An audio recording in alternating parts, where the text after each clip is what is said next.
رسالة عن مخالفة قانونية في تعيين قضاة الشرع الجعفريين. نحن منعالج كل القضايا المسيحية والإسلامية وكل شيء عم بصير بهالوطن، صوتنا بيكون عالي، فصوتك رح يكون عالي من صوت الغد.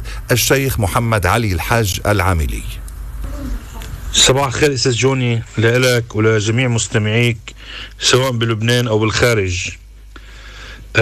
من فترة صراحة أثرنا قضية المخالفة اللي عم تصير القانونية في طريقة تعيين قضاة الشرع الجعفريين. طبعا هناك قانون متداول ومعمول فيه بكل إدارات الدولة اللي هو القانون 185 اللي بموجبه تم تجميد جميع المهل القانونية. شفنا أنه هذا القانون يعني طبقته مؤسسات الدولة بشكل عام، المحاكم، وحتى وصل الأمر للنقابات، وعلى أثرها صار تأجيل لانتخابات نقابة المحامين ببيروت وبطرابلس. لكن عندنا مؤسف أنه مصرين أنه يعملوا دورة للقضاة الشرع بشكل مخالف للقانون. المهم نحن عم نحاول أنه من هيدي المؤسسة تضل ضمانة للعدالة ولتطبيق القوانين وتجسيد واحترام القوانين. يعني هي أكثر من غيرها مطالبة بأنه هي تطبق القوانين.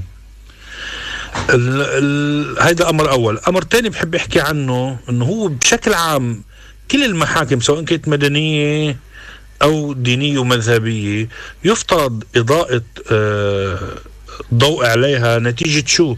لأنه هيدي مؤسسات في رهان كتير كبيرة عليها بتحقيق العدالة وبالإصلاح بالبلد. فهالمحاكم هيدي لما تكون تحت الضوء ومسلط عليها الضوء بتكون هناك في نوع مثل من رقابة عليها أكثر مما يؤدي إلى تصويب مهامها وعملها. كمان لازم يتم تفعيل مؤسسات التفتيش فيها، ولازم نشوف أيضا آليات جديدة لنطور عمل التفتيش والرقابة على مستوى القضاء عموما بلبنان. بحب أختم بإثارة قضية صغيرة بهالموضوع، وإن شاء الله بنرجع بمحطات أخرى بنحكي عن تفاصيل تانية بالمحاكم.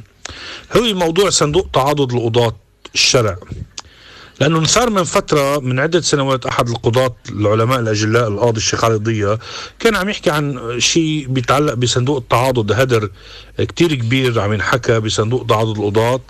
بعضهم عم بيقول أنه قد يتجاوز المليارين ليرة بالسنة من أموال الدولة، وهذه طبعا هذا أمر غير مقبول إطلاقا. ويجب أنه النيابة العامة المالية ومؤسسات الدولة الرقابية تعتبر هالكلام هذا أخبار وتروح تدقق وتفتش فيه. لأنه صندوق التعاضد انعمل بالأساس ليش؟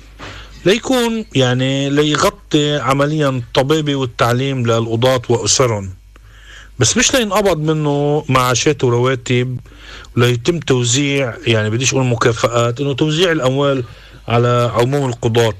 إنه هيدي بالتالي هيدا أمر غير قانوني إطلاقا.